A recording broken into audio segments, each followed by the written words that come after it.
Hello, everyone. Thank you for joining us for the Behavioral Health Services Act, BHSA, informational webinar. My name is Noah Gallo, and I'm the Senior Planner with the Alameda County Behavioral Health Department. I'm here with my colleague. Hi there, my name is Kelly Robinson. I'm the PEI lead with the Alameda County Behavioral Health Department. Great. Thank you, Kelly. And so we'll begin the informational webinar. So on the screen, you can see the agenda that we'll be following for this webinar. We'll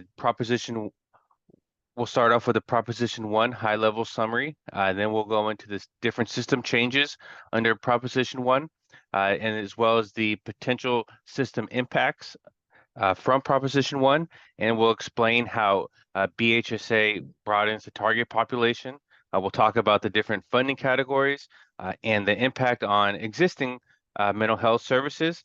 We'll go through the timeline of BHSA implementation dates, and then we'll talk about what's coming next, what are the next steps, and then after that, we'll show you how to leave questions and comments and how to reach out to the mental health team here. All right, so this is a Proposition 1 high-level summary, and there's two components of Proposition 1. So Proposition 1 was passed on March 5th, 2024 by California voters. And what it did was change the Mental Health Services Act, which was passed in 2004. And so there's two components to Proposition 1. There's the Behavioral Health Infrastructure Bond Act, AB 531, and the Behavioral Health Services Act, SB 326.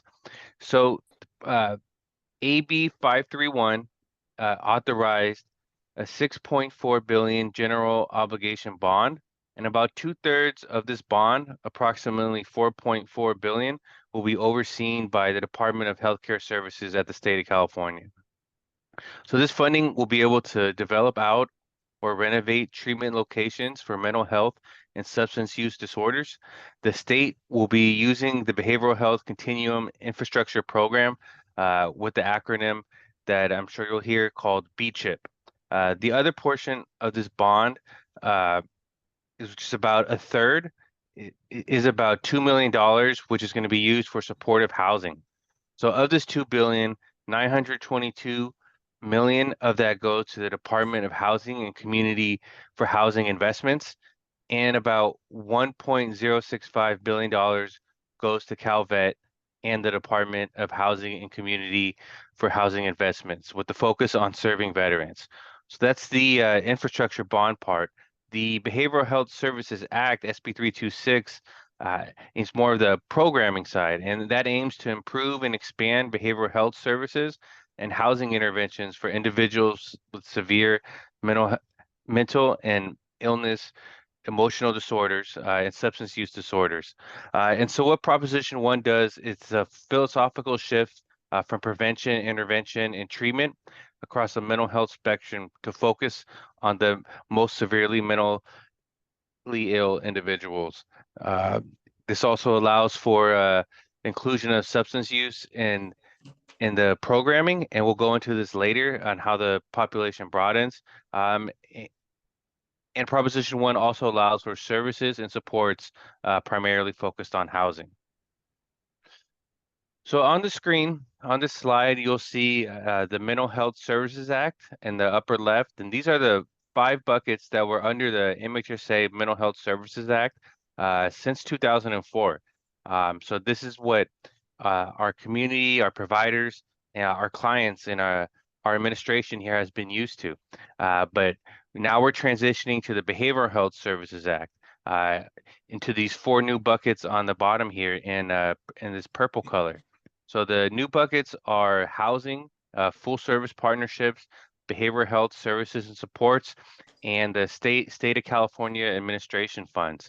And we'll detail what each of these are later in this presentation.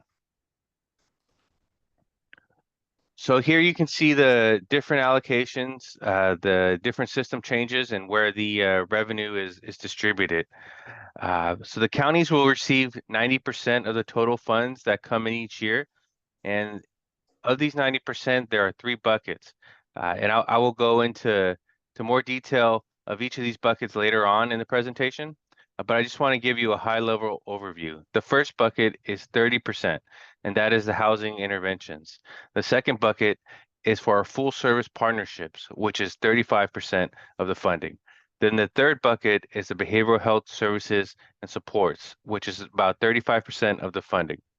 The behavioral health services and support bucket has not only outreach and engagement, this bucket also has early intervention services, which comprises 51% of this bucket, and 51% of these early intervention must be spent on children. And we'll go into that later on. Uh, the other portion, the statewide investments, 4% is going for statewide population-based prevention, and that is going to be overseen by the California Department of Public Health. So that will be at the state level. And then 3% for the statewide workforce, which we managed by the Department of Healthcare Access and Information, and 3% for state administrative costs run by the Department of Healthcare Services. In addition, there will be a $25 million annual fund for innovation, which will be administered by the Behavioral Health Services Oversight and Accountability Commission. So these funds will be managed at the state level. And so counties will have the flexibility within the funds that we manage to move about 7% to 14% from one category to another. And this can vary for each counties based on their local needs and priorities, based on data and community input and state approval. So the next cycle for BHSA, the next fiscal cycle and planning and strategy will be for fiscal years 2026 to fiscal year 2029. So this slide talks about the potential impacts to Alameda County. So we can see here this bar graph on the left talks about current funding and how funds are divided up. And then the bar graph on the right talks about funding that will be divided up under BHSA. What will that look like? And so one thing you can notice on the graph on the right that is different from the graph on the left is that there's no PEI under the new BHSA. On the right of the screen here, you can see how our funding will change under BHSA. For instance, housing will go up by 27.5 million. Our full service partnerships will receive an additional 22.3 million, while our programming side, the behavioral health services and supports funding will decrease by about 50.3 million. And again, this was passed by the California voters in March 2024. So this is a statewide initiative that each county will have to follow. And so you can see the different funding breakdown. And again, so there will be non-FSP services, early intervention, innovation, our WET and our capital funding technology needs under BHSA. Those will be going to the state now.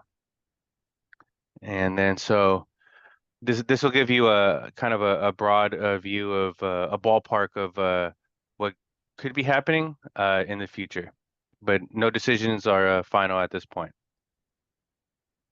So one of the things that BHSA does, it broadens who can be seen.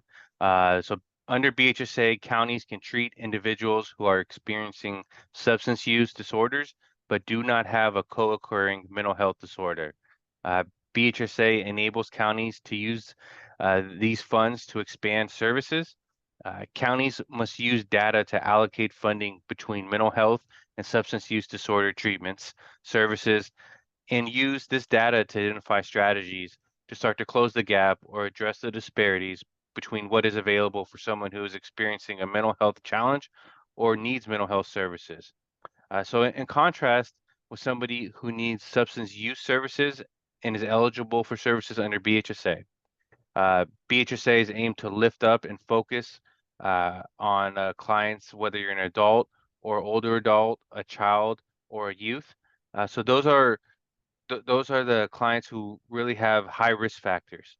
The patient is experiencing either a mental health issue or serious mental illness or substance use disorder, or kids who are experiencing these issues as well, but also people who might be experiencing additional hardship, like re-entering the community from prison or jail, as well as those who might be at risk of conservatorship and individuals who are at risk of institutionalization or re-entering from institutionalization, as well as those who are experiencing homeless or at risk of homelessness. And this is not just simply for adults. This is also for children and youth as well. Okay, so yeah, BHSA really expands who we as counties can serve, um, and there'll be more information about that. There's some concrete definitions on the screen here, as well as uh, FAQs that I'll be sharing with later. So now, housing interventions. This is the first bucket that we'll be diving into. So the housing interventions, uh, behavioral health housing interventions is about 30%. This is of the overall funding. This is different from what is currently offered, since you currently need to be receiving FSP services in order to receive housing.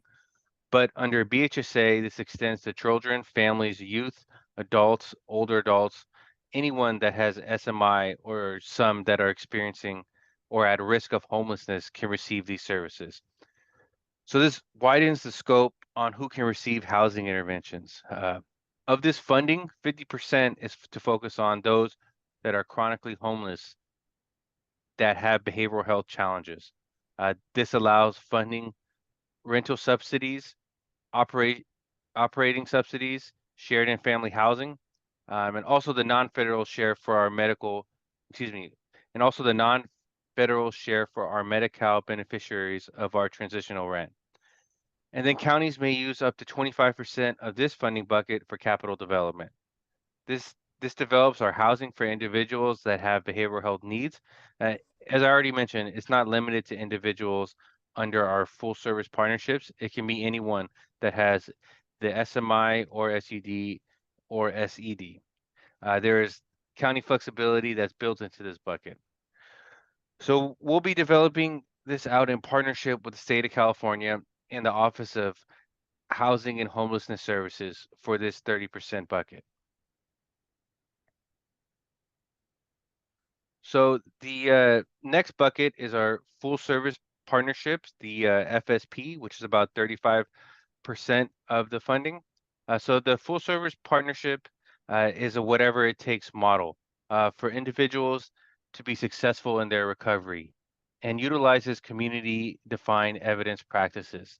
The FSP bucket now allows for medication assisted treatment, and this is for individuals that have an opioid use disorder. FSPs provide assertive community treatment and forensic assertive community treatment, and also with supportive employment and high fidelity wraparound.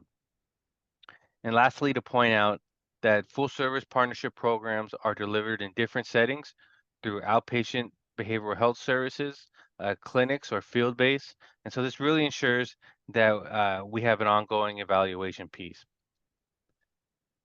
And then also making sure there's connection to engagement services. For the individuals enrolled in full service partnerships, having that link with the housing needs and making sure they are linked to that bucket of funding as well. So this is our whatever it takes model. And so then, yeah. I'd like to talk a little bit now about the 35% of funding for behavioral healthcare services and supports.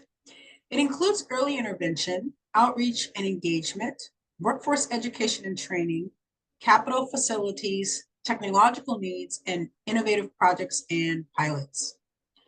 A majority, 51% of this amount, must be used for early intervention services, and early intervention services address the early signs of mental illness or substance misuse. A majority of 51% of these early intervention services and supports must be delivered to people that are 25 years and younger. Next slide. So here's a little bit more about working definition of early intervention. It includes programs aimed at identifying and addressing the early signs of potentially severe and disabling mental illness and substance use disorders, and preventing those symptoms from becoming severe and disabling. It will establish and use evidence-based and community-defined practices. Early intervention will also reduce disparities in behavioral health with a focus on mental health and substance use disorder services that meet the cultural and linguistic needs of diverse communities. Finally, early intervention will target the reduction of suicide and self-harm, incarceration, poor academic performance and suspension or expulsion, referral to alternative or community schools, or failure to complete school, ongoing unemployment, prolonged mental health suffering, conditions related to being unhoused, removal of children from their homes, substance abuse overdose, and mental illness in children and youth. Next slide. Just want to share a little bit about Proposition 1 and the overall impacts on existing service areas. First, BHSA required services include full service partnerships, early intervention, housing programs, 24/7 mobile crisis, and CarePort. These programs are to be prioritized by the community planning process, and they include peer and wellness programs, outreach and engagement, family member support, other types of treatment services, general system development and staffing, and expanded stakeholder engagement. And then these services are shifting from county jurisdiction to the state. And these include mental health prevention, workforce education and training, and innovation.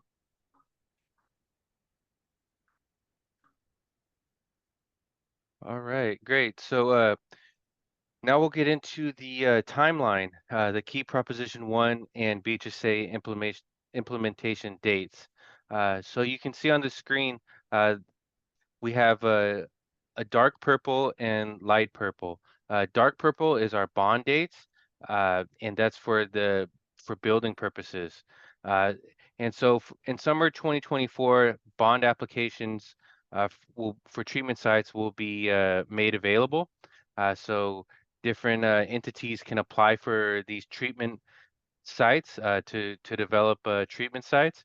Um, and then in winter 2024, bond applications for supportive housing sites open as well. So those will be able, entities will be able to apply for those.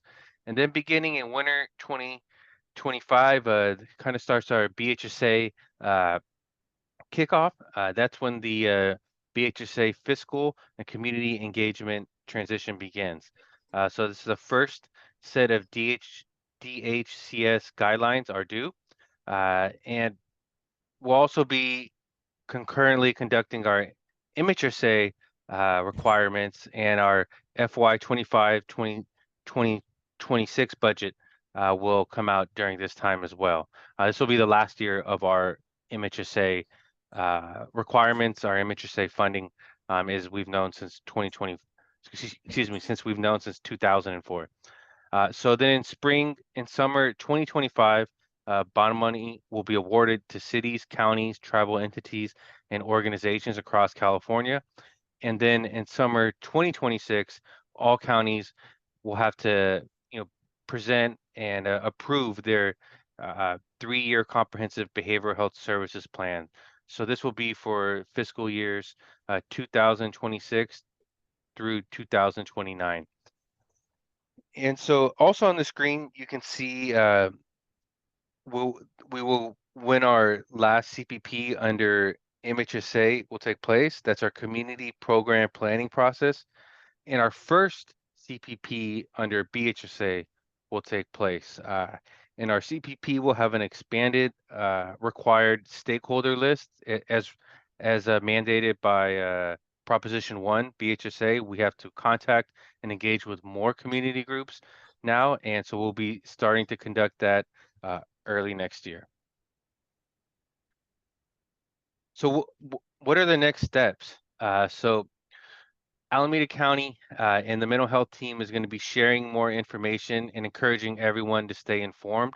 We're finding out more information week by week from the state of California, but also from the California Behavioral Health Directors Association. We're working closely together with the CBHDA to analyze and understand impacts and make recommendations uh, to the state. So counties are coming together and finding out what's working, what could work, and then making recommendations to the state of California. So we just want to let you know that we're taking all of our years of experience and we're making those advocacies being heard. And so in doing that, we also, Alameda County, as well as all the other counties, have to develop a strategy plan for the transition process from MHSA to BHSA. This is an internal plan. And we also have to listen to community questions and concerns. We've already met with a number of different providers, different stakeholder groups, community client groups, and we're going to be meeting with more. And we always welcome any feedback and so we're going to continuing to collect provider questions for developing our Q&A document, our questions and answers document, and I'll show you how to provide questions after this slide. And so I just want to share a few new resources that are available. We have our BH Transitions website, which you can see here, and that's through the Department of Healthcare Services through the state.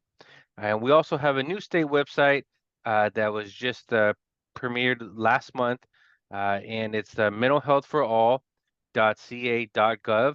And this is where the state will be announcing different BHSA updates. So this is a brand new website the state rolled out. And you can go to it and kind of see in real time what's going on. And here at Alameda County, we created a new tab, a place where we're going to be placing information, and that's at acmhsa.org/BHSA. So that's where we'll be adding more information. And I also encourage you to attend this website, to visit this website. We have a new place where you can put your email, and we're going to be sending out BHSA, MHSA information as we are provided it, as we have more events to announce, and different avenues for the county to connect with our providers, clients, and stakeholders. And so, oh, and so this is our last slide, and we just want to thank everyone for attending. We know that this is a unique time that hasn't taken place in decades, and it's also an exciting time to see how we can help our clients and our residents. And so we want to have feedback from the county. We want to have feedback from our stakeholders, from our community, from our citizens. Alameda County is a large county, so we want to hear the different feedback as it might pertain to you, or it might pertain to your neighborhood, or the program you're a part of, or the program where you're a provider at. So, or if you're just a regular citizen and you're concerned and you want to provide your input, this is how you can do it. You can scan this QR code. It'll take you to a survey, and there you can type in your questions and concerns, or you can visit this website and type in your questions and concerns, and that'll go directly to our mental health team, and we'll try to get your questions answered. And like I said, you can go to the acmhsa.org and put in your email as well and join our listserv. So yeah, thank you everyone for attending. Kelly, do you want to say a few last words? I think you summed it up quite well. I'd just like to say thank you to you for providing an opportunity for me to participate with you today. Great. Thank you, everyone.